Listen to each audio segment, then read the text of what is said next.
किसी को भी आईएएस बनना है पहले अटेम्प्ट में, बस मेरी एक बात मान लो, उससे ज्यादा कुछ मत करो तुम, गारंटी तुम्हारा सिलेक्शन होगा, गारंटी। और सिलेक्शन अगर नहीं होगा ना, तुमको 2 साल का खर्चा देंगे 30,000 रुपए महीने के हिसाब से। इस एग्जामिनेशन में इतना पढ़ना थोड़ी है, इस एग्जामिनेशन में तुम बहुत पढ़ नहीं पाओगे, इतना जान लेना। तुम इतनी छोटी सी बात नहीं समझ पाते, क्योंकि तुम्हारा मन कहता है कि इतनी बड़ी अचीवमेंट इतने छोटे रास्ते से हो जाएगी। सर ऐसे ही होती है। नहीं, मैं तो कहता हूं मुझसे पूछते रहा करो, क्योंकि हर आदमी ओमनीसिएंट नहीं है। मैं भी तुम लोगों से बहुत कुछ सीखता हूं। इस दुनिया में कोई ओमनीसिएंट नहीं है। तुम्हारे पास भी दिमाग है, तुम पढ़ते हो, तुम किसी पर्सपेक्टिव से सोचते हो सकता है मैंने उस पर्सपेक्टिव से ना सोचा। तो जब तुम मुझसे सवाल करते हो तो मैं भी तुमसे कभी कभी सीखता हूं। ना आने का मतलब कुछ बुरा थोड़ी होता है। हर आदमी को सब कुछ थोड़ी आता है। इस फील्ड की जो विधा है, इस फील्ड में जीता कैसे जाता है वो मुझे पता है। हो सकता है मुझे हिस्ट्री कुछ भी ना पता हो, लेकिन इस फील्ड में जीता कैसे जाता है, कैसे आईएएस में सिलेक्शन होता है, क्या करना पड़ता है, वो चीजें मुझे पता है बस। तो इसलिए मैं हमेशा तुम लोगों से क्लास में कहता हूं कि क्वेश्चन पूछते रहा करो। कुछ भी क्वेश्चन पूछो, कोई बात नहीं आएगा मैं तुमको सॉरी बोलूंगा, मैं पता करके आके फिर तुमको बताऊंगा, वो कोई मुद्दा नहीं। इस एग्जामिनेशन में इतना पढ़ना थोड़ी है। यहां जितने लोग तुम लोग आते हो, बस मेरी एक बात मान लो, क्लास वर्क और होमवर्क और सिलेक्शन अगर नहीं होगा ना, तुमको 2 साल का खर्चा देंगे 30,000 रुपए महीने के हिसाब से।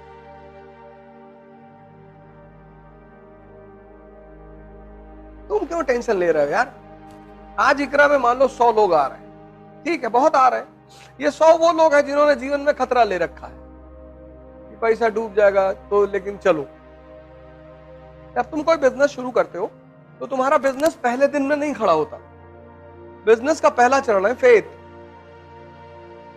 इतनी बड़ी बड़ी कंपनियां मार्केट में हैं, तो लोग उनको पास जाएंगे। जब आदमी पैसा देता है तो कहता है कि यार जिसका नाम है उसके पास चलो। नहीं, लेकिन जब तुम यहां आ ही गए हो, पैसा खर्चा ही कर दिए हो, तो मेरी एक बात मान लो, क्लास वर्क और होमवर्क, उससे ज्यादा कुछ मत करो तुम। और न्यूज़पेपर,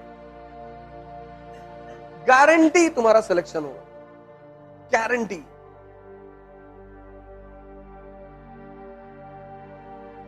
हम अपनी गारंटी ले रहे हैं, अपनी। और आज से प्रयोग नहीं कर रहे हैं। पिछले 15 साल 20 साल पढ़ाते हो क्या? 15 साल से प्रयोग कर रहे हैं, 15।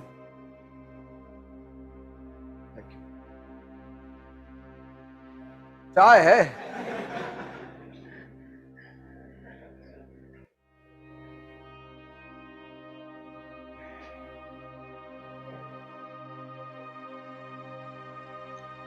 तुम सिर्फ क्लास वर्क, होमवर्क, न्यूज़पेपर कर लो, गारंटी तुम्हारा सिलेक्शन हो। ये हिंदुस्तान में जो 10, 20, 50 लोग मुझे मानते हैं, उसकी वजह यही है। किसी डॉक्टर की जब दवा सूट कर जाती है तभी तो दोबारा तुम उस डॉक्टर के पास जाते हो। इस एग्जामिनेशन में तुम बहुत पढ़ नहीं पाओगे, इतना जान लेना। हाँ, जब तुम्हारी जो क्लास में इकोनॉमी पढ़ाई गई है वो कंसोलिडेट हो गई, हजम हो गई, उसके बाद जब तुम दत्ता सुंदरम उठाओ, अब तुम सोच के देखो, तुम्हारा नेशनल इनकम चैप्टर क्लियर है, सब पता है तुम्हें। अब तुमने दत्ता सुंदरम की किताब उठाई पढ़ने के लिए, कितना देर लगेगा? 10 मिनट, क्योंकि सब तो समझ में पहले से है। नहीं समझे? समझ गए ना? जैसे मैंने तुम्हें पढ़ाया इंडस्ट्रियल रेवोल्यूशन, तुमने कंसोलिडेट कर लिया, हजम कर लिया, फिर किताब उठाया, कितना देर लगेगा? 10 मिनट। तुम इतनी छोटी सी बात नहीं समझ पाते हो, क्योंकि तुम्हारा मन कहता है कि इतनी बड़ी अचीवमेंट इतने छोटे रास्ते से हो जाएगी। सर ऐसे ही होती है।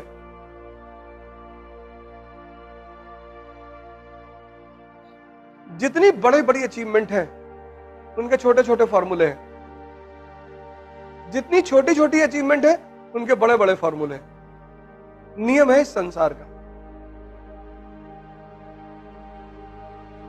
यहां सबको बोलो भैया मैं सच बोलता हूं, तुमको लोग कहेंगे कि झूठा एक नंबर का है, और तुम सबसे बोलो कि मैं झूठ बोलता हूं तो लोग कहेंगे बहुत सच बोलता है ये आदमी।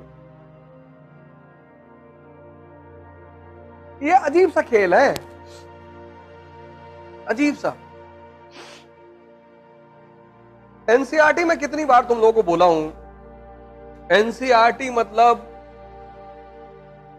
सोचने का तरीका, एनसीईआरटी मतलब आधारभूत ज्ञान। जितने लोग एनसीईआरटी तैयार कर लेते हैं आईएएस की कोचिंग करने से पहले, उनके फर्स्ट अटेम्प्ट में सेलेक्ट होने की संभावना 90% बढ़ जाती है। क्योंकि जब तुम्हें पता है कि लोकसभा क्या है, राज्यसभा क्या है, तुम इमेजिन करो तुम पॉलिटी की क्लास में जाके बैठे तो तुमको पता ही नहीं लोकसभा क्या है, तो टीचर जो समझाएगा तुमसे कनेक्ट हो पाएगा? नहीं होगा। लेकिन अगर तुम्हें पता है तो तुम कंसंट्रेट करोगे।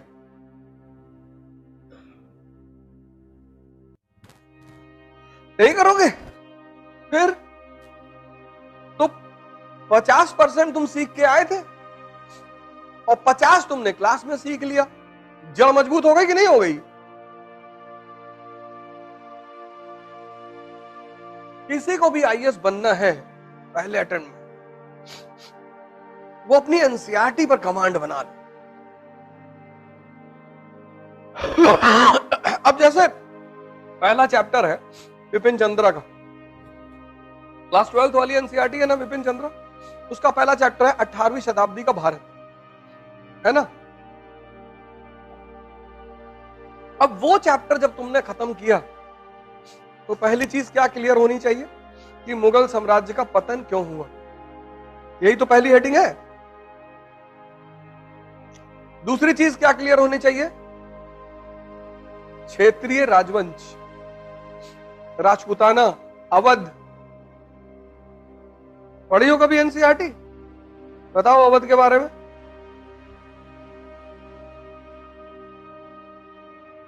तुमने पढ़ा ही नहीं।